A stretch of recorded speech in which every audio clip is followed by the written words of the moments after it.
Živijo, jaz sem Luka Kandare, zdaj bo z Urošem prekolesarila 130 km, ker Škoda praznuje 130 let. Štartala sva v Škofji Loki, zdaj sva v Železnikih, zdaj pa greva čez Orško planino na Pokluko, pol se spustiva dol na Bled, na Kranj, pol pa nazaj v Škofjo Loko. Ajde, gremo! S sotrpinom, kot je Luka, je lahko več kot 6 ur na kolesu čist lepo druženje. In je tudi bilo. Luka mi je med brcanjem na Soriško planino zaupal, zakaj je začel kolesariti.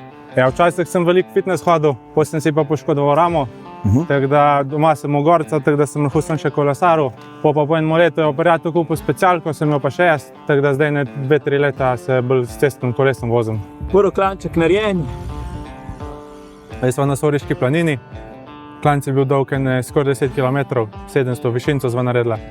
Zdaj pa sledi še spust v Bohinjsko Bistrico, pa naprej na Pokluko. To imaš vedno s sabo? Če nimam tekma, ja, malo cukra.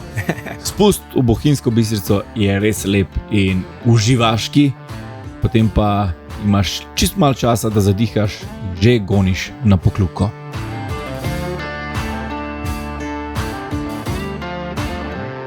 Število višinskih metrov je približno enako kot vzpon na Storiško planino, ampak vzpon na Pokluko je skoraj še enkrat daljši. In ta razdalja se v tem vročem dnevu je kar poznala, še posebej zadnjih par kilometrov.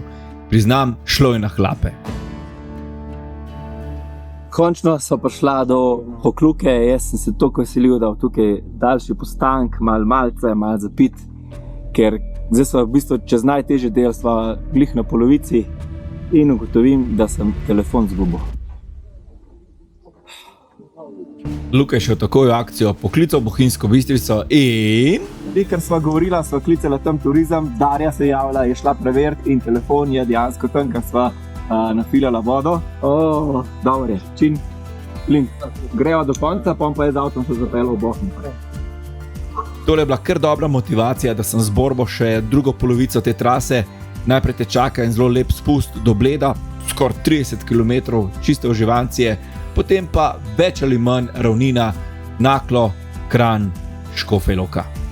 Evo Luka, pratal nama je, vsaka čast. Kaj so plusi in minusi te trase? Ja, plusi so sigurno hiter spust, spust pa sta zelo lep asfalt. Klanci so tudi dosti mirni, za meni se tako zdi. Ja. Minusi so pa tudi, da je ponavadi, če pozem štartaš od Bleda do tle precej huda vročina. Pa veter? Pa veter vprša, ja. 130 kaj padla. Ja. Ja, pa srečno v Franciji. Lej. Upam, da bo šlo.